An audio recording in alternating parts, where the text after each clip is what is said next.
ফেনীকে 2-0 গোলে হারিয়ে এগিয়ে গেল লক্ষ্মীপুর। চট্টগ্রাম বিভাগীয় কমিশনার গোল্ড কাপ ফুটবল টুর্নামেন্টের কুমিল্লা ভেন্যুর দ্বিতীয় ম্যাচে লক্ষ্মীপুর জেলা দল তাদের সেরাটা উপহার দিয়েছে ফেনীকে হারিয়ে।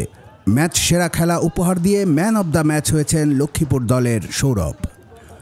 29 এপ্রিল মঙ্গলবার বিকেলে কুমিল্লার শহীদ ধীরেন্দ্রনাথ দত্ত স্টেডিয়ামে মুখোমুখি হয় ফেনী ও লক্ষ্মীপুর দল। প্রথমার্ধে কোনো গোল না হলেও দ্বিতীয়ার্ধে লক্ষ্মীপুর জেলা দলের 10 নম্বর জার্সি পরিহিত সৌরভ পরপর 2টি গোল করে দলকে এগিয়ে নিয়ে যান। শুরু থেকে লক্ষ্মীপুর জেলা দল আক্রমণাত্মক খেললেও ফেনী জেলা দল ছিল রক্ষণাত্মক। খেলার দ্বিতীয়ার্ধের 10 মিনিটের মাথায় 10 নম্বর জার্সি পরিহিত লক্ষ্মীপুর জেলা দলের সৌরভ প্রথম গোলটি করে তার দলকে এগিয়ে নিয়ে যান।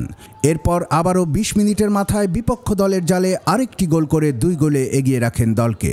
গোল সমতায় আনতে মরিয়া হয়েও গোলের দেখা পায়নি ফেনী দল। 11টি জেলার অংশগ্রহণে চট্টগ্রাম বিভাগীয় কমিশনার গোল্ড কাপ ফুটবল টুর্নামেন্টকে ক ও খ 2 জোনে ভাগ করা হয়েছে।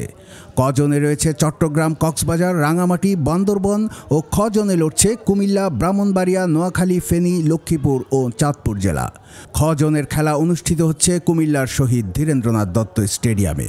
এই ভেন্যুর পরবর্তী ম্যাচ 30 এপ্রিল বুধবার মুখোমুখি হবে স্বাগতিক কুমিল্লা ও নোয়াখালী জেলা দল। কুমিল্লার কাগজ নিউজ ডেস্ক।